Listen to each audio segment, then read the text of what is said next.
오늘 개봉 전야제인데 걸리네. 이렇게 보러 와주셔서 감사합니다.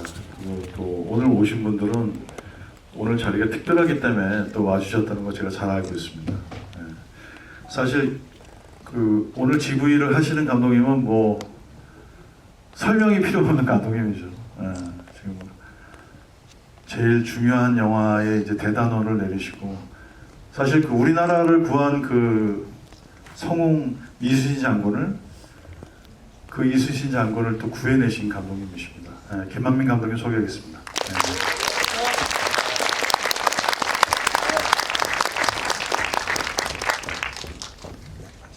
반갑습니다.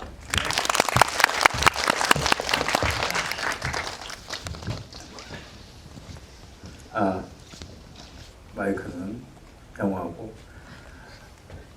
제가 참고적으로 말씀드리자면 우리 김성수 감독님은 오랜 인연이 있어요. 인연이 있는데 그렇다고 해서 아주 친한 관계는 아니고 이 영화 세계의 강호에서 뭔가 이렇게 흠모의 눈빛과 이런 걸로 제가 항상 추앙하던 그런 감독님이시죠. 예, 그래서 정말 감각적인 비트라는 영화부터 시작해가지고 여기 서울의 봄까지 이렇게 어떤 시대상을 담고 또 어떻게 보면 역사적으로 뭔가 하나의 어떤 그래도 다시 우리가 잊지 말아야 될 어떤 그 비극적인 사건. 제가 한남동 살았거든요. 그 지금 육군참모총장 공간이 저희 집에서 이렇게 자세히는 아니지만 직선으로 보이는 거리였어요. 저희가 이슬람교 사원 그 아래쪽, 한남동 북한남동 쪽에 살아서 또 특히 그날 그 12월 10일 날은 저희 집안에 무슨 좀 특별한 일이 있어갖고 사건이라기보다는 그 장갑차 구경하려고 쫓아갔다가 이제 그 총격전을 구경하게 되게 해서 그런 저한테는 이 사건이 좀 굉장히 각인된 일이고 또 그 19살 때 고3 때죠. 그래서 그 총성을 듣고 근데 그 호기심이 왕성한 나이니까 또 외부 공간 그 앞에서 떠나지 않고 계속 한 20분간 그 소리를 계속 들었던 것 같아요. 근데 보려고 그랬는데 보이지는 않고 총소리가 나니까 또 제대로 쳐다보지 못하고 그 옥상에서 오돌오돌 떨면서 했는데 그게 저한테는 굉장히 커다란 기억이었고 또 그 뭐 감독님도 아시겠지만 그 사건이 저희 세대한테는 굉장히 삶에 굉장히 커다란 그렇죠. 변곡점이었잖아요. 그래서 아마 이 얘기에 깊이 빠져들었던 것 같습니다. 네. 참고로 말씀드리자면 저는 저기 광주 밑에 순천이라는 곳에 살고 있었는데 당시에 제가 초등학교 야구부를 했는데 야구 유니폼을 맞추러 광주로 가야 되는데 광주에 뭔 일이 났다 그래가지고 유니폼을 못 맞췄던 그런 기억이 있습니다. 예, 그래서 이제 그런 기억인데 그때는 이제 1년 지난 1980년이었죠. 예, 이제 어쨌든 그런 시절을 우리가 겪고 또 지금 세대는 어떻게 보면은 이 서울의 봄이라는 이게 뭔지를 모르고 심지어는 저 전두광이 누구를 말하는지도 잘 모를 수 있는데 저런 엄청난 일이 우리 바로 현대사에 있었답니다. 어쨌든 그러한 현대사의 일을 이렇게 리얼하게 지금 2023년에 표현해서 이제 이렇게 하나의 영화로서 또 불멸의 영화로서 만드신 감독님의 로고가 진짜 너무 감사드리고 그런데 제가 궁금한 게 있습니다. 여기에 그 이순신 장군 동상이 2번이나 나오던데 도대체 그거는 뭡니까? 네, 그러니까 서울의 봄이 상영되고 난 다음에 노량이 온다는 뜻입니다. 그리고 또 여기에 그 의로운 군인 이름이 이태신 장군인데 이것도 어떤 장군님이 또 생각나기도 하고요. 그래서 그것도 뭐 연관이 있나요? 그거는 좀 달라요. 그거는 이제 좀 저희들끼리 그 전두광, 뭐 노태관 이런 이름들을 쭉 하다가 제가 이제 원래 그분 성함이 있잖아요. 그 가운데 태자를 하신 그분 놔두고 이제 막 이름을 조합하면 투표를 한 끝에 된 거고요. 네. 공교롭게 어떻게 보면 어떤 본능, 어떤 잠재의식들이 그럴 수도 있겠죠. 그럴 수도 있죠. 근데 그 당시 뭐 잘 아시다시피 저는 서울 살던 사람이니까 그때는 광화문이라고 안 그러고 중앙청이라고 했거든요. 지금 그 광화문 뒤에 있는 그 원래는 조선총독부 건물이죠. 그래서 중앙청이라고 하고 또 세종로라고 했어요. 그 당시에는. 지금은 여러분들이 광화문이라고 하지만, 근데 광화문 하면 이순신 장군 동상이 상징적이고 또 거기서 이제 우리 영화의 그 마지막에 벌어지기 때문에 맨 처음에 그 장면을 한번 보여주고 그러니까 해가 막 질 무렵에 근데 마지막에 이제 다시 그 자리로 왔다라는 걸 보여주는 그런 좀 상징적인 의미가 있고, 또 주인공 이태신 입장에서는 이제 자기가 이미 결사항전의 마음으로 그리고 이기러 가는 게 아니라 죽으러 간다고 생각했기 때문에 저는 그 명랑이라는 영화에서 제일 그 인상적인 장면이 이제 최민식 씨가 이순신 장군이 자기 부하들 놔두고 이제 진영에다 불을 태우잖아요. 그래서 연설할 때 이제 우리는 한 명도 다 죽을 거다. 그리고 저는 그 장면을 너무 좋아해서 그 장면을 되게 여러 번 이렇게 봤는데 그런 게 보면서 막 가슴이 뜨거워지는데, 약간 이태신 장군도 그런 마음으로 그 자리를 지나갔기 때문에 이제 명랑을 생각하면서 그걸 쳐다보지 않았을까 싶습니다. 어떻게 보면 여기에서 그 이태신 장군은 사즉생이 아니고 사즉사, 그러니까 어떻게 보면 죽으러 가는 것밖에 알 수 없는 그런 정도의 큰 용기 내지는 그 나라에 대한 충성. 대사에도 나오잖아요. 어떻게 수도 서울을 수도 경비 사령관으로서 저 반란군들에게 배워줄 수 있느냐라는 것이 정말 뭉클했는데요. 어쨌든 이런 영화일수록 참 연출하기가 사실 굉장히 뻑뻑할 수 있는데, 이번 서울의 봄을 보면서 제가 너무 감탄했던 것은 어떻게 이렇게 평범한 일상적인 그 공간을 화장실 그리고 또 전두광의 어떤 집에서 이렇게 비밀 모의를 하면서 이렇게 뭐라 그럴까 불을 탁 끄면서 이제 그 음모들을 그렇게 쿠데타의 음모들을 꾸미고 이러한 어떤 미장센들을 보면서 전망을 탐복했는데, 그거 어떻게 하셨어요?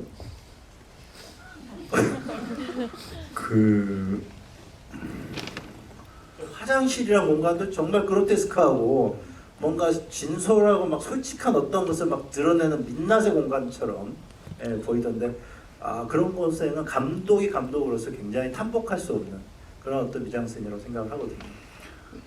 실제로 원래의 이제 실존 인물도 그렇고, 그 다음에 영화 속에 있는 전두광도 사적인 욕망을 이미 가진 사람이잖아요. 그리고 그런 사적인 욕망을 자기 사적인 공간에서 그런 아주 사사로운 사람들끼리 모여서 사실 그분들은 굉장히 국가의 중대한 임무를 가진 분들이지만 그런 사적인 영역에서 사적인 방식으로 그런 것들을 막 이렇게 농탕을 치고 얘기하고 거기서 음모를 꾸미고 하는 거가 사람들이 볼 때 예전에 우리가 사극 보면 이렇게 어떤 사람들이 자기 집에 이렇게 다 사랑채 모아놓고 하는 그런 거를 좀 현대에 접목시키면 좋겠다 싶어서 했습니다. 대하사극, 용의 눈물 이런 거 그런 거 보면 이제 그런 집안에서 모여서 하는 거 있고요. 그다음에 화장실이란 공간은 사실은 이제 배설의 공간이고 가장 또 사적인 공간이잖아요. 다 이제 까발릴 수 있는. 그러니까 가장 원초적인 욕망과 그런 것들을 이제 발가벗는 그런 공간이라고 생각했기 때문에 그 공간에서 전두환의 그런 이제 그 인간의 바닥이 좀 드러나지 않을까 싶은 마음이 들어서 거기를 이제 했습니다.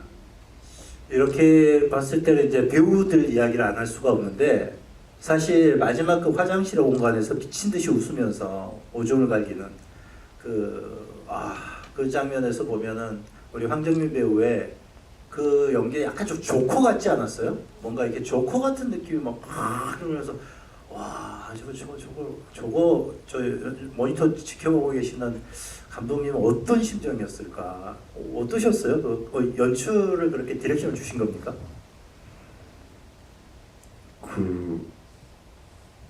제가 자주 하는 얘기인데, 황정민이라는 사람은 약간 마술상자 같아서 감독 입장에서 이제 그런 지경에 있는, 감독님도 이제 그런 대단한 배우들과 일을 하시지만 그런 배우들은 사실은 감독이 디렉션 한다기보다는 그 상자에다가 내가 원하는 역할이나 다이얼로그나 그 씬을 집어넣으면 그 사람이 이제 펑 하고 그 사람만의 해석법으로 뭐가 탁 튀어나온다고 생각이 들어요. 그래서 황정민 씨는 뭐 또 뮤지컬이나 연극 연출가고 워낙 뛰어난 사람이라서 이제 그 사람한테 거의 맡겨서 하는데 그 장면만은 화장실 장면은 좀 이견이 있었어요.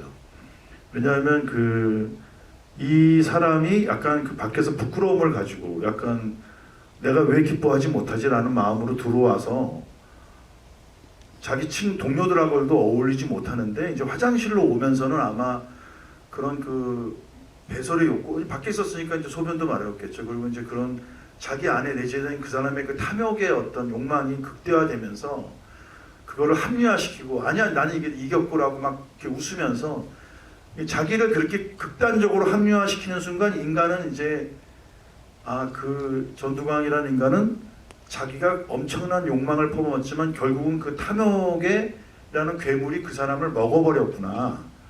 그때부터는 이제 오히려 인간 전두광은 사라지고 탐욕에 먹혀버린 인간, 그리고 그 순간 이후로는 우리가 알고 있는 현대사의 악당이 태어난 게 아닌가. 그러니까 그날 그 악당의 탄신일이 아닌가. 특히 그 화장실이. 좀 그런 얘기를 많이 했던 것 같아요. 그래서 한 3시간 정도 얘기한 다음에 정민 씨도 자기가 이제 납득을 안 하면 연기를 안 하는 사람이니까 그래서 그런 식으로 하는 거를 합의를 해서 그 촬영할 때는 되게 빨리 찍었습니다. 그 특수분장을 얘기 안 할 수 없는데 이 머리는 어떻게 한 겁니까? 저는 좀 비법을 알고 있습니다. 근데 아니 그 머리를 감독 영화에서 그런 게 되게 많이 나오잖아요. 그렇죠. 그러니까 어디에 보면 그 외군들 역할을 할 때, 외장수들 역할을 할 때 사실은 한산 때까지만 해도 머리를 밀었거든요. 그래서 우리 배우들이 곤혹스럽게 이 부분 가발을 하고 다닐 수밖에 없는, 그것 때문에 또 캐스팅에 굉장히 또 애로를 겪기도 하고 그랬는데, 노량 때는 좀 특수한 재질에 이게 좀 발명과 그다음에 그게 이제 실용화가 상용화가 됐어요. 그래서 그렇게 한 건데, 그렇게 하신 겁니까? 저희는 이제 셀이라는 팀, 셀 팀의 황영근 그 대표가 이제 이거를 연구 개발을 해줬는데, 근데 사실 이제 제 이마 같은 형태의 이마는 되게 쉬웠을 것 같은데, 정민 씨, 여러분 뭐 황정민 씨 이마가 지금 현재 분장 구조의 그런 이렇게 앞니마가 튀어나온 그런 형태의 분장을 할 수 없는 이마를 갖고 계세요. 이마도 되게 약간 이렇게 좋으시고 그래서. 근데 또 황정민 배우가 그 주름이 많잖아요, 얼굴에. 그리고 또 이런 피부 톤도 약간 좀 특이하고 그래서 그런 것들이 이제 서로 분리돼 버리면 그 표정이나 이런 거를 반영할 수 없어서 여기 이제 이 눈썹에서부터 이 이마 부분을 어떻게 처리하느냐를 갖고 거기를 다 덮어버리면 또 이게 그런 표정과 이런 게, 그래서 그런 거 갖고 좀 고민을 많이 했던 거예요. 근데 거기 한산 노량팀에다 부탁했으면 쉬웠을 것 같은데. 예, 저희들은 뭐 한 명이 아니라 뭐 다수가 있기 때문에. 그래서 이제 근데 이제 다른 것은, 그러니까 여기에 대해서 감독님과 우리 황 배우에게 경의를 표하는 것은 뭐냐면, 그게 자칫하면 알레르기 반응이 있고, 또 그리고 우리가 이제 외장수들이 오랫동안 연기를 한다기보다는 회차들이 그렇게 많지 않는 경우가 대부분이고 하기 때문에 버티는데, 이 분장이 짧으면 3시간, 길면 한 5시간씩 해요. 예. 그런 상태에서 어떤 연기를 한다는 것은 그거는 어떤 인내와 그리고 고도의 집중력이 필요하기 때문에 말씀드린 겁니다. 어쨌든 진짜 참 정민 씨가 이 머리랑 두피가 다 완전히 상해버려 갖고 굉장히 오랫동안 고생했어요. 그럴 때 그냥 미는 게 좋은데. 머리 형태가 밀어온다고 되는 머리 형태가 아니어서. 갑자기 이제 이야기를 하다 보니까 갑자기 이제 약간 옆뒤로 샌 듯한 느낌이 드는데, 어쨌든 그 이태신 역할을 했던 정우성 배우부터 시작해서 조연으로 나왔던 이성민 배우, 그리고 또 지금 또 공교롭게도 여기에 나오는 이 주요 배우들이 노량에도 여러 명이 나옵니다. 그래서 이제 그분들이 굉장히 의로운 조선군 역할들로 나오는 사람들이 다 여기는 반란군으로 뭐 박훈, 안세요 뭐 이런 배우들이 다 이제 그쪽으로 나오고 있어가지고 저는 이제 개인적으로 더 흥미롭게 이 영화를 감상을 했었습니다. 근데 어쨌든 그런 배우들이 다 어떤 그 역할을 하나하나 자기 역할들을 그렇게 빛나게 소화한다는 게 정말 쉽지가 않거든요. 그래서 어떤 기존에 굉장히 관록 있는 배우부터 그리고 또 뭐 신인이지만 그리고 무명의 배우들이 있지만 여기에서 굉장히 역할들이 너무 자연스럽지 않았어요? 예, 다들 너무 자연스러웠고 사실 그것은 그런 앙상블과 그런 배우들의 전체적인 조화는 사실 연출의 영역이거든요. 그래서 이제 감독님의 노고를 뭐라 그럴까 이렇게 다시 한번 리스펙하지 않을 수가 없는데 그 배우들하고 전반적으로 그 배우들이 다 막 이렇게 소통을 할 때 어렵지 않으셨습니까?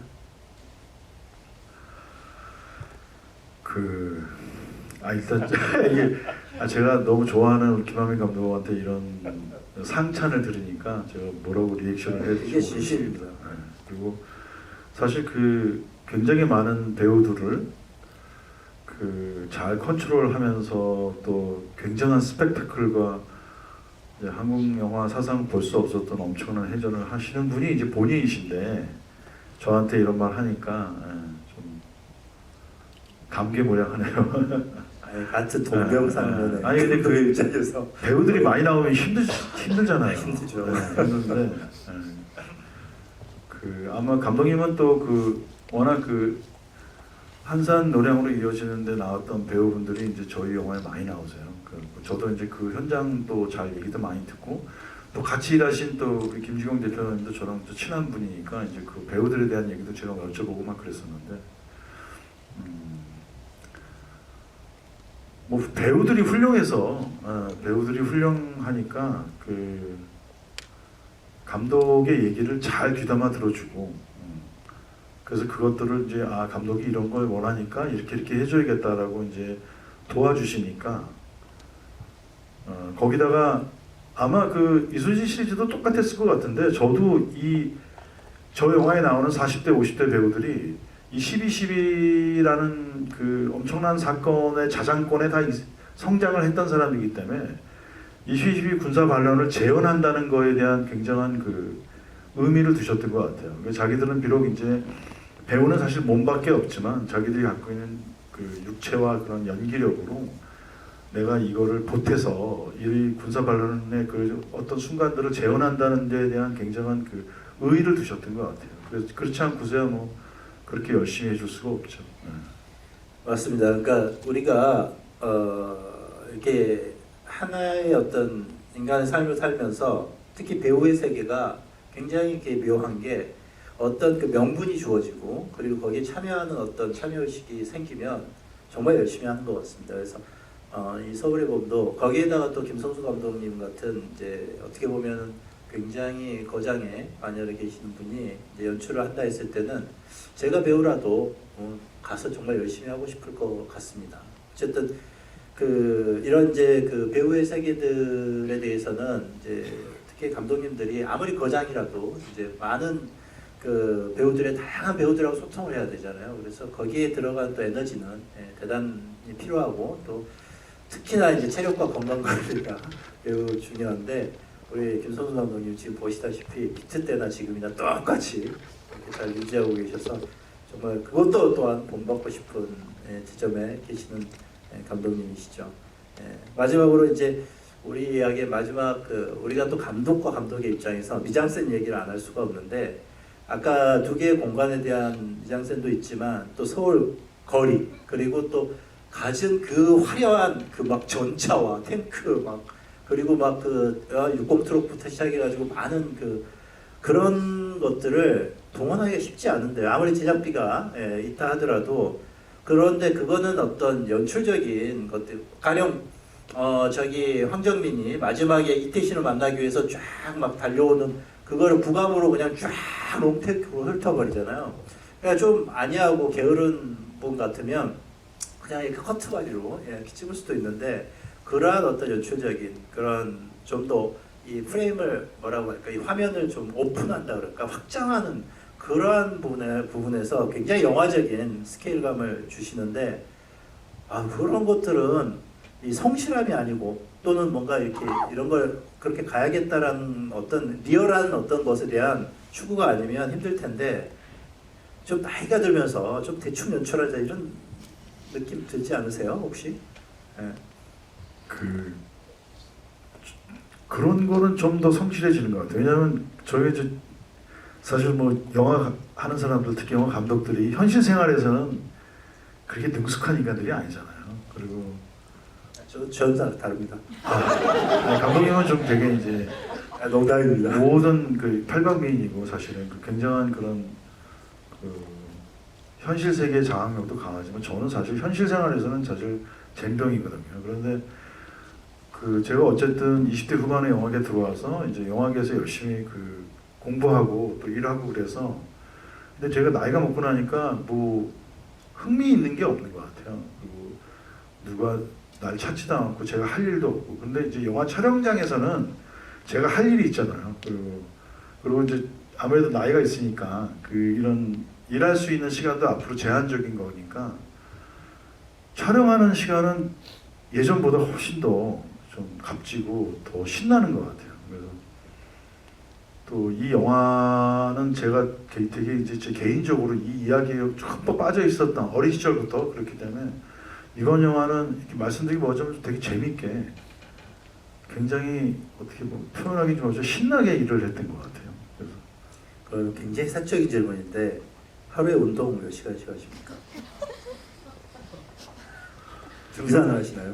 아니요, 제가 그 감기라는 영화 찍을 때 허리가 좀 아팠어요. 그래서 허리가 아픈 다음에는 그때 선생님이 이제 그 척추 수술을 하는 것보다 걷는 게 낫다 그래서 그때부터 좀 제가 막 하루에 한 2시간씩은 지금도 한 1시간은 걷고 그 다음에 촬영할 때는 제가 좀 의자에 앉아 있지 않고 일부러 막 움직이는 편이어서 뭐 많이 걷습니다. 많이 역시 만보 이상 걷습니다. 이 엣지 있는 연출은 걷는 것에서 비롯된다라는 것을 모든 기본기가 이 체력과 운동이 기본이 되어야 된다. 우리가 다 같이 명심했으면 좋겠습니다. 어쨌든 이제 감독님에게 좀 이제 질의응답을 좀 받아보겠습니다. 그래서 혹시 이 영화를 보시면서 너무 궁금한 게 계시다면 감독님한테 질문을 한 80% 해주시고 저한테는 조금만 20%만 좀 해주시면 감사하겠습니다. 네. 여기 중앙부에 계시는 분 혹시 마이크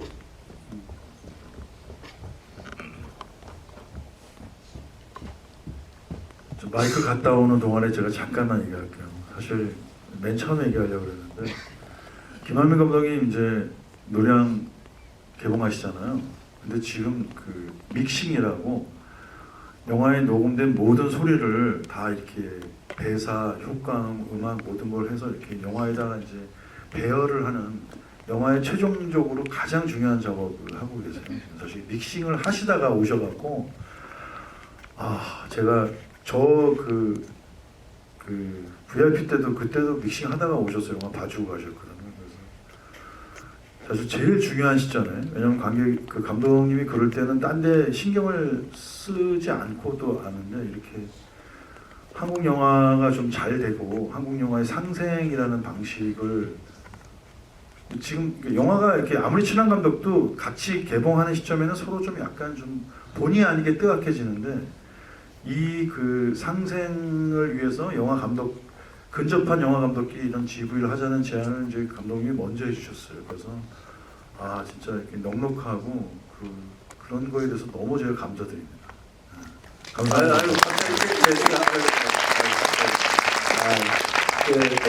일단은 질문 빨리 받겠습니다. 우선 영화 너무 잘 봤고요.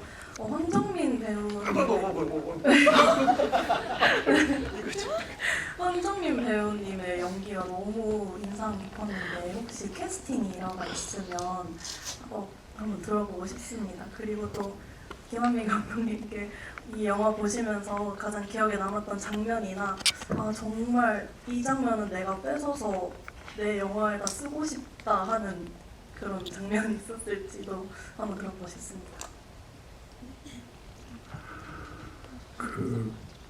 제가 황정민 씨하고 좀 친분이 있는데 저희 이 영화의 제작자이신 김원국 대표도 황정민 배우랑 친하세요.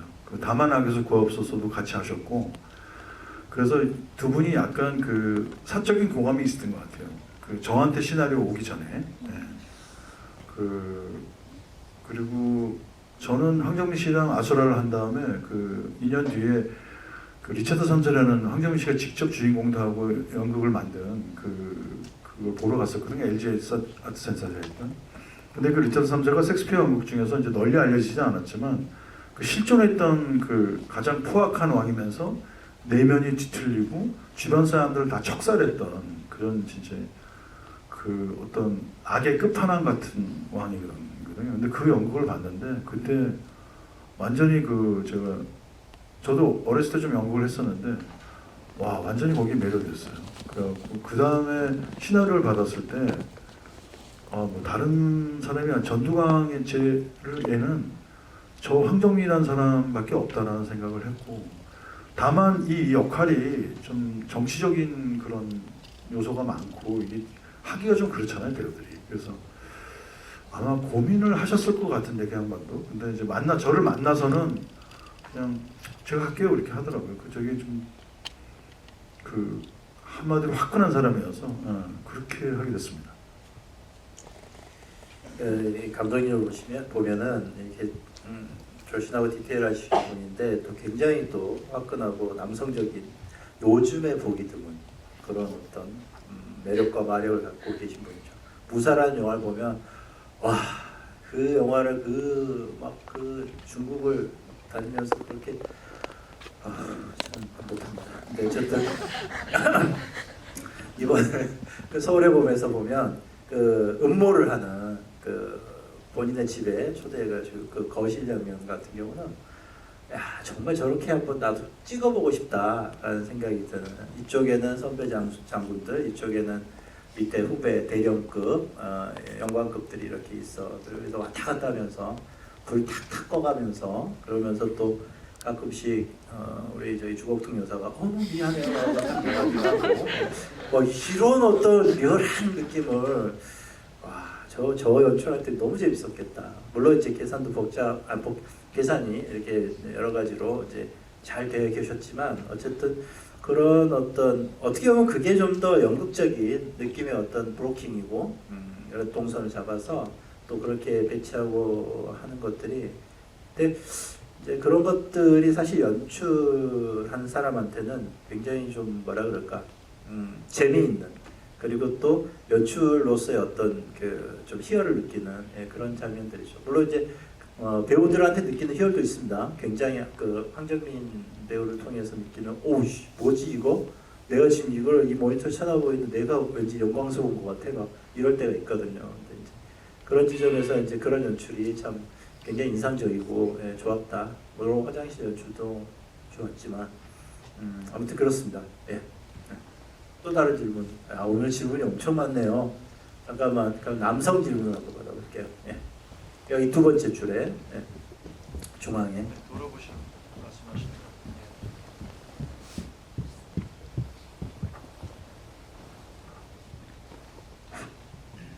네. 영화 재밌게 봤습니다. 감독님 김성 감독님께 여쭤보고 싶은데요. 혹시 이 12.12 사태를 영상화를 한 작품들이 굉장히 많습니다. 근데 그 중에서 사실 이제 직접 경험하지 않으신 저희 같은 조금 이제 20, 30대 분들 같은 경우에는 밈이라고 하죠. 어떤 짤방이라거나 어떤 영상 같은 걸로 조금 더 가깝게 접하셨던 분들이 많을 것 같아요. 그 반란운동 시키더라. 꼼짝 말고 있어. 네, 맞습니다. 그 장면이 사실은 저나 이제 다른 어떤 젊은이들한테는 훨씬 더 조금 더 익숙한 그런 장면일 텐데, 혹시 조금 참고를 하신 그런 부분이 있는지, 혹은 아니면은 일부러 조금은 그 실제로 이제 모델이 되신 분께서 좀 더 불같은 성격이고 실제로는 더 소리를 치셨다고 알고 있는데 조금 더 누르면서 연출하신 게 일부러 의도하신 건지, 아니면은 정성 배우와 함께 이제 맞춰 나가시는 과정 속에서 어떻게 각색이 되어 있는 건지, 그런 부분이 조금 더 궁금했습니다. 저희 세대에서는 그 제5공화국, 그게 이제 그 12.12 군사 반란을 다룬 드라마가 3개나 있어요. 근데 있는데 그 중에 제일 유명한 게 제일 나중에 만든 제5공화국이라는 거고 거기서 그 장태환 장군 역할을 김기현 성우이자 배우이신 분이 했고 또 그분이 저랑 친해요. 제 데뷔작도 나와주시고 감기에서도 나오시고 그래서 제가 되게 존경하고 좋아하는 이제 선배님이신데 그 제가 영화 속에서 그 이태신 장군 역할을 원래 수경사령관에서 조금 변형시켜서 좀 키운다고 했을 때 그 캐릭터를 좀 다르게 가는 게 좋겠다. 예, 왜냐하면 너무 그게 강하고 또 원래 실존 인물이신 그분도 굉장히 불같고 호랑이 같으신 분이어서 제가 좀 영화로 이 캐릭터를 키워서 왜냐하면 그 영화 후반부는 좀 제 상상력이 많이 들어간 장면들이 많거든요. 실제랑 다르게. 그래서 그런 내용도 그렇고 또 두 인물이 뭐 불과 불같은 사람이 부닥치는 것보다는 관객들이 아무래도 그 이태신에 좀 의탁해서 이 영화를 봐야지 그때 당시의 상황과 이런 걸 객관적으로 볼 수 있어서 막 너무 흥분하는 분보다는 좀 차분하고 좀 이렇게 냉정하게 그런 상황을 볼 수 있는 게 좋아서 이제 캐릭터를 바꿨죠. 그러니까 그리고 그런 강한 캐릭터로 한다면 김기현 선생님을 따라갈 수 있는 사람이 없기 때문에 오히려 그렇게 좀 다른 우회책을 제가 선택한 게 아닌가 싶습니다.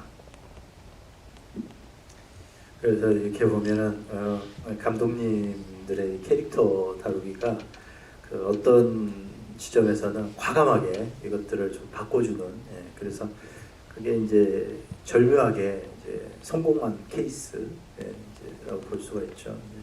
어쨌든 그렇습니다. 또 그런 재미가 있어요. 또 감독들이 보면 이 사람은 이런 역할을 잘할 것 같은데 완전히 반대로 이렇게 뒤틀어가지고 가는 경우도 있고 그 배우들의 어떤 그 캐릭터들의 어떤 그 하모니라 그럴까요? 이런 것은 정말 대단했던 것 같습니다. 또 그런 부분에서도 관객 입장에서 굉장히 궁금할 수 있었을 것 같습니다. 또 다른 질문 받아볼게요. 우리 어디 보자. 저 뒤에 분 중에 아주 중앙에 손 흔드시는 분. 지금. 안녕하세요. 김성수 감독님 작품 정말 잘 봤습니다. 이제 저는 색감을 이용한 장면 연출이 정말 마음에 깊게 남았는데 이제 전두광과 반란 세력이 나오는 장면에선 비교적 안락한 분위기의 화사한 색깔을 쓰셨다라는 생각이 들었고 이태신의 장면과 전투가 벌어지는 그 현장에선 차가운 색조로 그러니까 두 공간을 구분해 나누어서 형성을 했다는 것이 조금 느껴졌는데요. 어떻게 의도한 부분이 있으실까요? 이 영화를 만들고 시나리오를 썼을 때 이제 제일 많이 당한 지적이 뭐가 뭔지 모르겠다는 거였어요. 그래서 마치 이제 그 2차 대전을 하면 미군과 독일군이 싸우듯이 그런 좀 피와 간의 구별이 필요하다라고 얘기를 했는데 사실 12.12 군사반란의 그 진짜 비극은 같은 부대 내에 있는 같은 수도권 부대끼리 그러니까 아군끼리 싸운 이야기거든요. 그래서 그 사람들의 군복이나 이제 부대 마크나 이런 것들이 동일해야지만 된다고 생각했기 때문에 그 구분을 할 수가 없어서 이제 공간이 갖고 있는 질감이나 라이팅이나 이런 걸로 좀 변화를 줄 수밖에 없었습니다.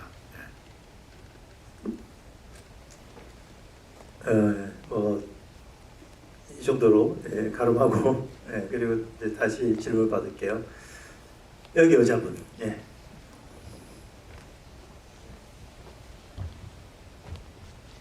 기자신가요? 저기 가벼운 질문인데요.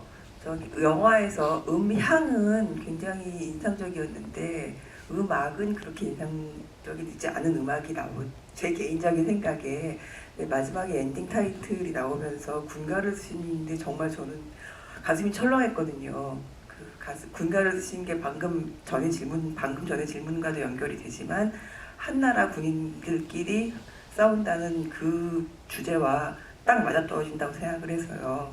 그래서 그 군가를 이제 어떤 분이 그 엔딩 타이틀을 쓰실 생각을 하신 건지 그 영화가 끝나면서 너무 궁금했거든요. 그래서 여쭤보고 싶습니다. 우리 음악에 대해서도요.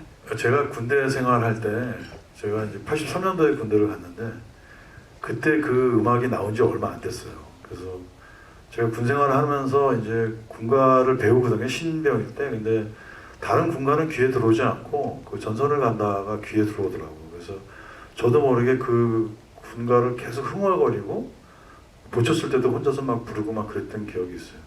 근데 생각해 보니까 다른 군가하고 다르게 그 전선을 간다는 마치 그 다른 군가는 다 용맹하게 씩씩하게 나가서 싸우자 이런 내용인데 그 군가는 마치 그렇게 싸워서 전쟁터가 에서 막 동료들도 죽고 다 폐허가 됐는데도 하지만 그래도 나는 이 전쟁은 허망하고 그 진짜 끔찍한 거지만 그렇지만 나는 군인이기 때문에 여길 떠날 수 없고 여기서 슬픈 행군을 해야 된다. 뭐 이렇게 들렸어요. 그 노래 가사나 그 음조가 좀 다르더라고요. 그래서 제가 굉장히 그 기억에 남았던 유일한 군가였던 것 같아요. 그래서 이번 시나리오 받았을 때 제가 아수라 음악을 한 이재진 음악 감독을 만나서 첫 회의를 할 때 제가 모든 음악은 당신이 다 만들지만 음악 하나는 정해져 있습니다. 그래서 제가 이 음악을 이제 유튜브에 있는 걸 틀어줬더니 그 이재진 음악 감독이 이거 군가인데 되게 특이하고 너무 좋네요. 그래서 이제 저희가 그 음악을 쓰기로 됐습니다. 참고적으로 저도 그 군가 중에 그걸 제일 좋아하는 군가입니다. 그래서 제가 슬프고 그리고 먹먹할 때 항상 그 노래를 불렀었는데 그게 나와서 저는 엄청 반가웠거든요. 그러니까 이 시대 때 그 군가는 꽤 유명한 군가였습니다. 그래서 어쨌든 그렇고 뭐 음악으로서 그 어떤 군가를 그렇게 약간 편곡하고 약간이 아니죠. 굉장히 편곡해서 그렇게 썼다는 건 참 굉장한 어떤 영감인데 제가 봤을 때 감독님은 점점 뭔가 이렇게 연륜이 이제 더해갈수록 이 감성적인거나 어떤 그 영감이 엄청나게 얘기해주고 뭐 특별한 비결이 있습니까? 뭐 기도하세요? 아니면 뭐 감독님 이제 이제 제가 너무 좋아하는 감독한테 이렇게 하니까 이게 마치 약간 제가 부끄럽고 막 이렇게 얼굴 빨개지고 그러네요. 사실 우리가 그 이순신 시리즈 대단원을 앞두고 있잖아요. 노래말. 그래서 김한민 감독님한테도 질문할 게 많고 저도 사실 질문할 게 있거든요. 그래서 이제 딱 그러면 한두 개만 받겠습니다. 저는. 하나만 더 받고 하나만 더 받고. 자, 저기 마스크 쓰신 분.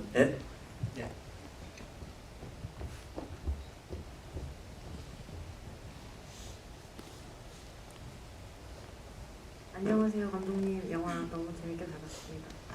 저는 그 황정민 배우님이 중간에 그 이왕이면 혁명이라는 멋진 단어를 쓰십시오 하면서 불을 탁 끄고 얘기를 하는데 이제 불을 끄고 전두광의 말이 이어지는데 분명히 장면은 비밀스럽고 밖으로 이야기가 새어나가면 안 되는 부분의 이야기를 하는데 정작 전두광은 위아래 사람들을 다 휘어잡는 느낌으로 큰 소리로 연기를 하고 휘어잡는 느낌으로 하는데 혹시 이렇게 그 장면과 연기를 상반된 분위기로 연출하신 의도가 있는지 궁금합니다. 그 씬을 이 영화에서 제일 긴 씬이거든요. 그래서 제가 지금 굉장히 길게 썼는데 제가 시간 타임워치로 이제 감독들이 이렇게 씬을 쓴 다음에 그 씬을 조 감독들이랑 하면서 시간 계산을 한번 해봐요. 그런데 거의 10분 가까이 나오더라고요.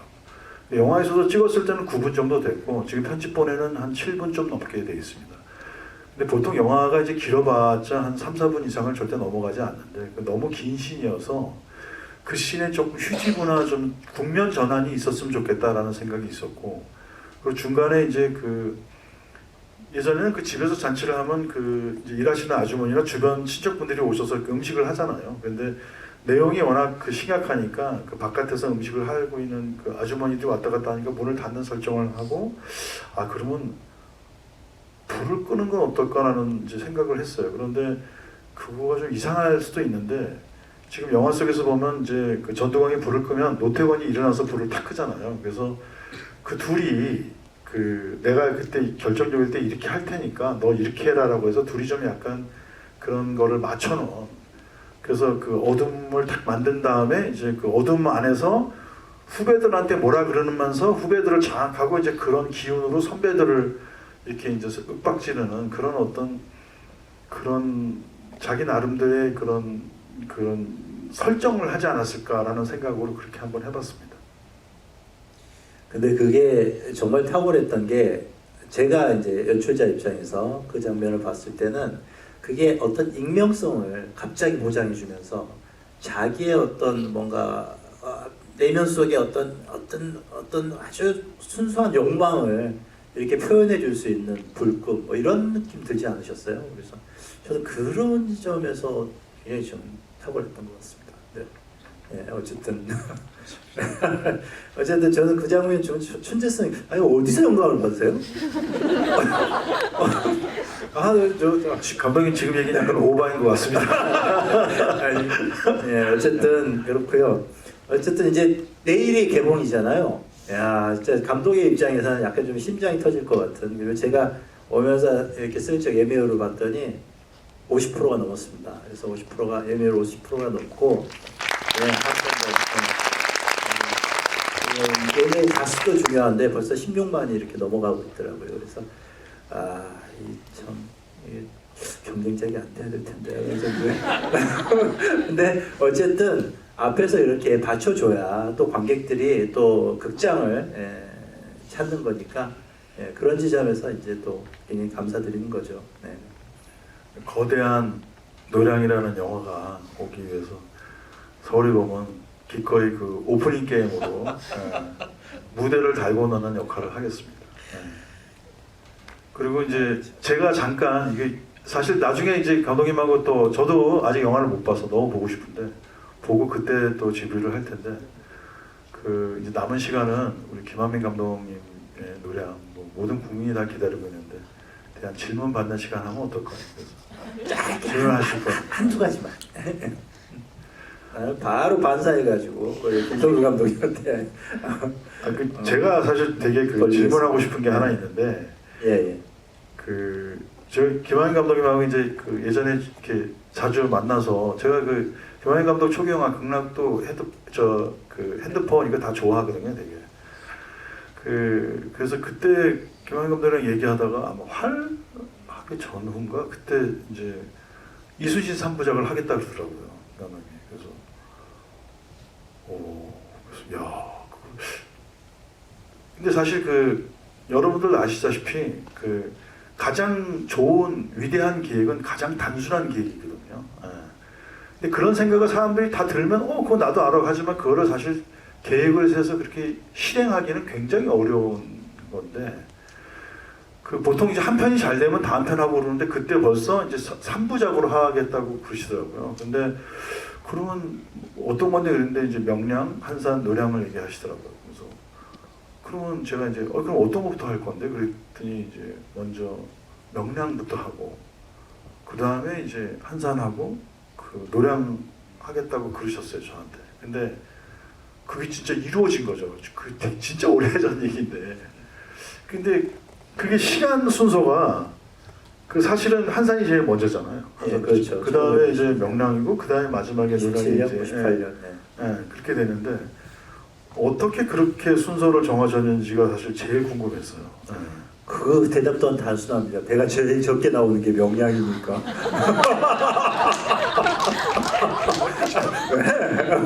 그리고 실제로 한대 대장선이 제일 오랫동안 버티면서 싸운 영화니까 이걸로 좀 배 연습을 좀 해야겠다. 그리고 뭐 성공하면 너무 좋고 그래서 점점 배척수가 많아집니다. 그래서 이제 한산 때는 이제 56척 판옥선, 노량 때는 거의 100여 척이 이제 나오는 거기에다가 이제 삼국대전으로 이제 명나라 배들까지 넘어온 이제 상황이니까 그래서 점점 이제 규모를 키워가려고. 근데 그 대장선이 나와서 이제 싸우는 장면, 저쪽은 이제 유일한에게서 하는 그 장면은 보험 보수 약간 라이언 일병구하기에서의 그 해상 전투씬 같은 느낌이었는데 그 장면은 정말 끝내주게 찍었습니다. 근데 그게 또 한산 때는 더 업그레이드되고 노량에서는 해전이 어마무시하다는 소문이 이제 영화계에 돌고 있는데 진짜 기대가 겨울 밤 전투입니다. 명나라 국가에 들어오니까요. 그래서 이제 사실은 이제 겨울밤에 시작해가지고 다음날 아침 오전까지 벌어진 그리고 이제 아침에 장군님 오전에 돌아가셨으니까 이제 그 싸움을 근데 제가 약간 좀 사실은 좀 부끄러운 게 김성수 감독님 같았으면 겨울 밤 전투를 겨울에 찍지 않았을까 밤에 뭐 이런 느낌이 드는데 저는 너무 추워가지고 그래서 사실은 좀 세트해서 들어가가지고 그렇게 찍었습니다. 그래서 이렇게 좀 입김이 조금 부족할 수 있어요. 그래서 그런 것들은 좀 감안해 주시고 영화를 봐주시면 참 감사하겠다. 저희 그 세종로 장면, 그 광화문 장면이죠. 그 장면이 한 여름에 찍었습니다. 그래서 배우들이 두꺼운 겨울 옷을 입고 이제 입김은 전체가 다 CG입니다. 저도 뭐 참 본받아야 될 텐데 참 항상 좀 부끄럽습니다. 어쨌든 그래서 어쨌든 내일 저기 우리 서울의 봄 개봉 여러분들 많이 봐주시고요. 마지막으로 우리 질문이 있습니까? 그럼 질문 하나 더 받고. 예, 저희 가운데 손 드신 분 어디 계시나요? 네, 저희 남자분이시네요. 네네. 내 친구 아니죠? 네, 그 김한민 감독님하고 김성수 감독님 두 분께 다 질문 드리고 싶은데 이 배우 캐스팅에 관해서 김한민 감독님 작품은 이순신이라는 되게 상징적인 영웅의 이야기잖아요. 근데 이제 그 이순신 감독 역을 맡은 배우가 최민식, 박해일 그리고 이번에 김윤석 배우란 말이에요. 만약에 이 이순신 배우들을 뭐 다른 분들의 물망에 올랐던 배우들이 있는지 아니면 뭐 다른 분들 좀 더 이제 캐스팅 직전까지 갔던 분들이 있는지 그리고 이제 김성수 감독님께는 이번 작품에서 정혜인 배우가 나오는데 그 이전에 정혜인 배우가 군인으로 출연했던 DP라는 드라마를 혹시 보시고 정혜인 배우를 이제 특별 출연하시기로 결정을 했던 건지 아니면 그저 우연히 이제 군인 역할로 겹친 건지 그게 그 정혜인 배우 캐릭터가 그 DP에 나왔던 안준호 이병하고 초성이 똑같더라고요. 그런 게 혹시 뭐 각본 쓰시면서 의도하신 건지 아니면 우연인지 궁금해서 여쭤보겠습니다. 감독님 제가 먼저 그게 좋을 것 대답하겠습니다. 같습니다. 왜냐하면 그 이순신 장군 역할을 선택한 기준 그 세 명이 뭐 우리나라 당대 최고 배우지만 저도 되게 궁금해요. 제가 먼저 대답하겠습니다. 그 DP라는 드라마를 제가 너무 좋아합니다. 저의 최애 드라마입니다. 그리고 그걸 만든 한준희 감독을 또 제가 좋아하고 또 친하고 그래서 그 드라마를 이제 친한 감독의 드라마니까 봤는데 제가 너무 재밌게 봤어요. 너무 재밌게 보고 또 그 전부터 정혜인 배우를 알긴 않았지만 DP를 보고 그 배우한테 흠뻑 빠졌습니다. 근데 제가 한준희 감독이랑 친하니까 제가 쓴 시나리오를 이제 리뷰를 부탁했어요. 그래서 한준희 감독이 이제 제 시나리오를 보고 이제 뭐 이거는 좋고 이거는 좀 이렇게 조언을 해주고 나서 다 들은 다음에 제가 넌지시 여기 지금 이 오진호 소령 역할이 있는데 혹시 이거를 정혜인 배우한테 보여줘도 될까 이렇게 이제 넌지시 물어봤어요. 그랬더니 지금 뭐 그 일정이 좀 있어서 해외 일정이 있어서 잘 모르겠지만 한번 얘기해 보세요. 자기가 뭐 옆에서 그냥 장담할 수는 없지만 얘기를 해보겠습니다. 그래서 이제 회사를 통해서 저희 대표님이 또 그 정혜인 씨 매니저를 잘 알아서 이렇게 접촉을 했는데 결과적으로 나중에 이제 하겠다는 얘기가 왔어요. 그 이제 저희 대표님이 또 노력하시고 또 제가 생각할 때 한준희 감독도 도와주지 않았을까 싶어서 그렇게 하게 됐습니다. 그 참고적으로 말씀드리면 그 드라마 쪽의 젊은 배우들이 그 한국 영화 특히 한국 영화에 좀 굉장히 리스펙하는 그런 감독님들의 작품에는 본인들이 한 수 접어주고 또 오기도 해요. 한산의 뭐 옥태견이나 명량의 뭐 박보검이나 또 우리 또 노량의 또 안보현이나 이런 친구들이 보면 그런 애들 젊은 애들이 의식이 아주 발라요. 그래서 다 이렇게 접어주고 뭐 캐러도 별로 이렇게 안 받으면서 와가지고 다 참 이 한국 영화의 미래가 밝았는데 근데 어쨌든 더 이제 다시 이제 부활을 시켜야 되고 또 해야 되겠지만 이제 그런 부분에서 참 그 젊은 배우들의 마인드가 참 좋은 배우들이 있는 것 같아요. 또 그런 배우들이 또 잘 되는 것 같아요. 그리고 이제 참고적으로 제 그 이순신 어떻게 캐스팅됐냐 이제 이야기를 듣자면 사실은 배우분이 많지는 않았습니다. 많지는 않았고 이순신 역할을 누가 할 수 있을까 생각해 보니까 딱 3명이 떠올랐는데 1번이 박해일이었고 2번이 최민식이었고 3번이 김윤석이었습니다. 그래서 이 배우들한테 퇴짜를 맞으면 갈 데가 없는데 이러면서 이제 그래서 이제 사실은 젊은 박해일 역할이 이제 첫 번째 이순신 한산이었고, 이제 두 번째가 이제 명량에서 좀 용장 같은 느낌이 좀 강했으면 좋겠다 해서 이제 최민식 배우님이 이제 있었고, 그다음에 마지막에는 그 둘을 잘 섞어놓은, 그래서 이제 어떤 그 둘의 어떤 그 문인과 무인의 어떤 절묘한 지점이 있는 그런 배우는 김윤석인 것 같고, 그래서 이제 김윤석 배우님인 것 같고 해서 이거 완전 외통수인데 이거 한 번 제안했다가 차이면 끝이다. 그렇게 해서 이제 명량 주말 껴도 죄송한데 근데 네. 박해일 배우는 국락도랑 천연문교 활이랑 감독님이랑 되게 친하신 배우인데 근데 까일 리가 없잖아요. 아니요. 근데 굉장히 부담스러워했어요. 처음에는. 예, 그리고 그리고 이제 처음에는 제가 어떻게 이 나이에 이순신을 이순신 젊어. 젊어 이렇게. 네, 그래서 이제 그렇게 이야기를 했는데 이제 그러면서 이제 우리 이제 박해일 배우는 사실은 뭔가 이렇게 거절을 하지 않고 뭔가 이렇게 술이나 한잔 하시죠? 이러면 가해 오케이 이제 싹 이렇게 이제 가는 거죠. 그래서 술을 먹으면서 이제 싹 이렇게 야 젊고 그리고 제가 무슨 무인 같은 느낌이 있으니까 무인 같은 느낌의 이번에는 배역이야 이러면서 이제 선비와 같아 이러면서 이제 사실 그런 기록들이 있거든요. 그래서 이제 한산은 이제 근데 이제 먼저 명량을 이제 우리 최민식 배우님이 너무나 대단하게 했기 때문에 정말 그 다음에 배우는 이거 부담을 안 느껴야 되는데 그리고 또 젊어야 되는데 그리고 또 이게 문인 선비 같은 느낌을 좀 진지하게 받아들여야 되는데 이러면서 이제 박해일 배우한테 이제 제안을 했고 근데 이제 오케이는 안 하더라고요. 처음에 소리나 마시죠. 그래서 이제 그러면서 이야기하고 이제 하면서 이제 에리가 어느 순간에 좀 작품들을 좀 힘들게 또 하고 그래서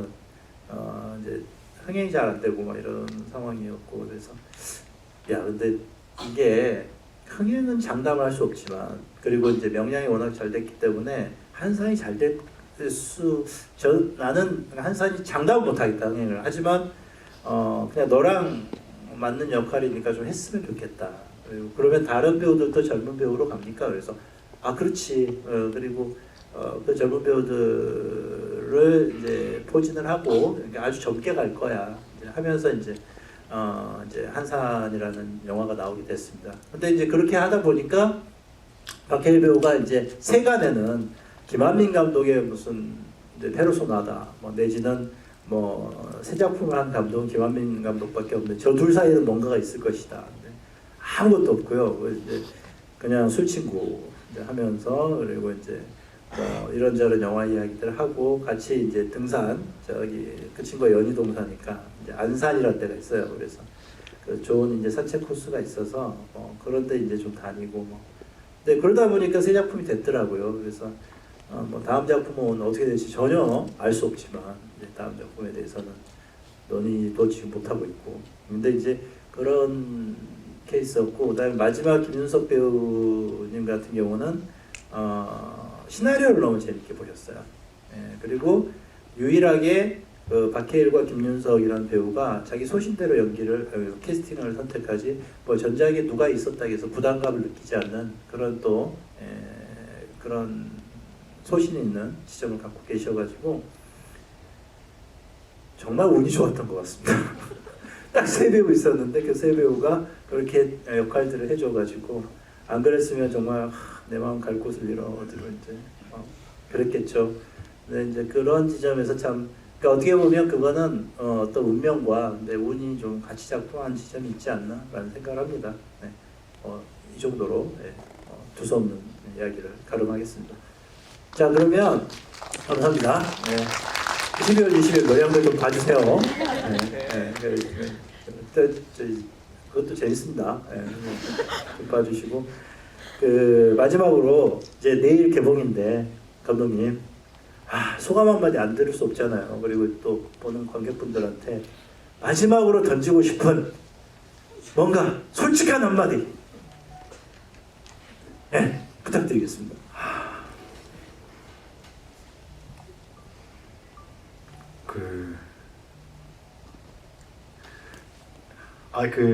어저께부터 계속 자꾸 예매일 생각하게 되고 조마조마하고 그러더라고요.